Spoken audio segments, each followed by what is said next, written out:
Bonjour Jean-Luc Lemoyne. Bonjour Philippe Vandel. Jean-Luc, tous les jours, vous vous intéressez à un programme pour nous, c'est votre session de rattrapage. Et aujourd'hui, vous qui aimez croquer la vie à pleines dents comme dans un sandwich jambon-cornichon, Très belle Vous- métaphore. vous revenez pour nous avec plein de petits conseils santé. Exactement Philippe. Je n'ai pas l'hygiène de vie la plus exemplaire, mais ça m'empêche pas de penser à prendre soin de moi. Hein. Et puis j'ai remarqué que vous aussi, il y a eu un peu de laisser-aller ces derniers temps. Je ne sais pas si vous avez eu beaucoup de fèves à la galette de roi, mais visiblement vous avez retenté beaucoup de fois votre chance. Hein. Non, zéro jugement. Moi je les adore, vos petites poignées d'amour. Ça me donne envie de me mettre derrière vous, de les attraper, de faire la chenille dans les couloirs d'Europe 1. Mais je pense avant tout à votre santé. Je suis donc parti pour vous à la pêche aux nouvelles tendances pour rester en vie. Et j'ai regardé mon émission santé préférée, Estelle Midi, où un journaliste a essayé de nous convaincre du succès du Dry January. C'est de plus en plus populaire. 60% des Français déclarent qu'ils en ont entendu parler. 10% des personnes interrogées avaient l'intention de relever le défi. Pardon, mais quand il dit de plus en plus populaire, 10% des gens avaient l'intention de le faire. Populaire, j'ai été chercher la définition dans le dictionnaire, ça dit qui a la faveur du plus grand nombre. Et c'est marrant parce que moi je connais beaucoup de nombres plus élevés que 10, comme 11 par exemple. Petit sondage, qui fait le Dry January ici? Moi, je l'ai fait Non. 2 jours. Ouais, Moi, je l'ai fait un mois, il y a quelques années. Voilà. J'ai vu que je pouvais le faire, je le fais plus. je m'en Moi, je doutais. tiens. Olivier moi, dit je oui. Moi, je tiens. Bon, les autres c'est des sacs à vin, je le savais. Moi, je tiens avec il a les yeux ici. Ah, merci. Eh bien vous avez de la chance maintenant, il y a mieux que le Dry January. Arrêtez tout, vous n'êtes pas prêts. On va s'intéresser, Stéphane, aujourd'hui au Dump January. C'est le mois presque sans alcool, c'est le Dry January, mais allégé, quoi. Exactement. Le Dump January, c'est quoi ce concept? Ah, c'est ça. Alors, je suis pas bilingue. J'ai été chercher dump, ça veut dire décharge en anglais. Je me suis dit, cool, pendant un mois, tu vis dans une décharge, donc tu as peut-être moins envie de boire. Bah non, c'est juste qu'Estelle avait mal lu sa fiche. L'an dernier, Dump, pas dump.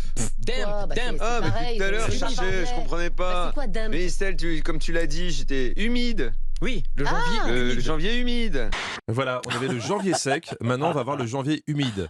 D'ici 2 ans, je pense qu'après le journal, on aura la météo de la picole. Alors sur le centre-ouest, janvier sec, dans le nord, janvier humide, et sur la Bretagne, janvier diluvien. Donc pour résumer, le Dump January, c'est pour ceux qui ont de la volonté, mais pas trop. On peut avoir un exemple concret? Ne boire par exemple qu'un seul verre de vin pendant un repas ou ne boire de l'alcool C'est pas qu'un modéré, seul ça, jour par c'est déjà semaine. boire beaucoup, non? Un seul verre de vin Au pendant cours un d'un repas. repas, bah, c'est à tous les repas, oui. Non, mais de temps en temps. Voilà, la solution. Pour réduire sa consommation d'alcool, il faut boire un verre de vin à tout repas, mais en réduisant le nombre de repas. Bon, voilà. En voyant ça, tu te dis quand même, qui a eu cette idée à la con de donner un côté événementiel à un truc qui devrait être normal, c'est-à-dire boire avec modération?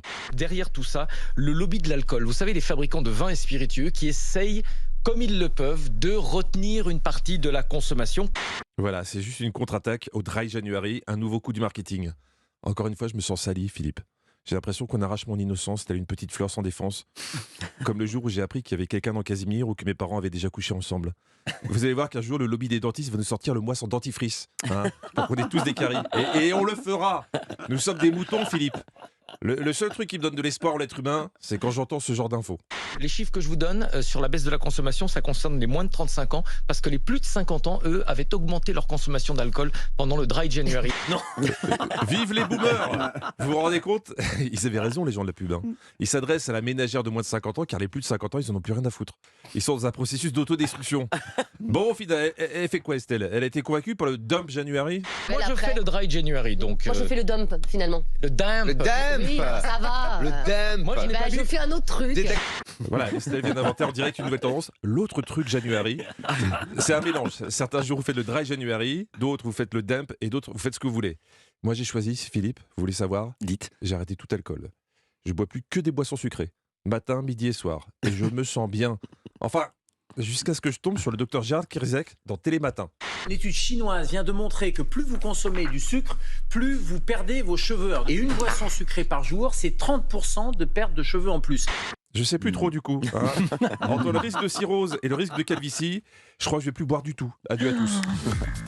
Et demain, c'est vendredi. Merci beaucoup, Jean-Luc. À demain.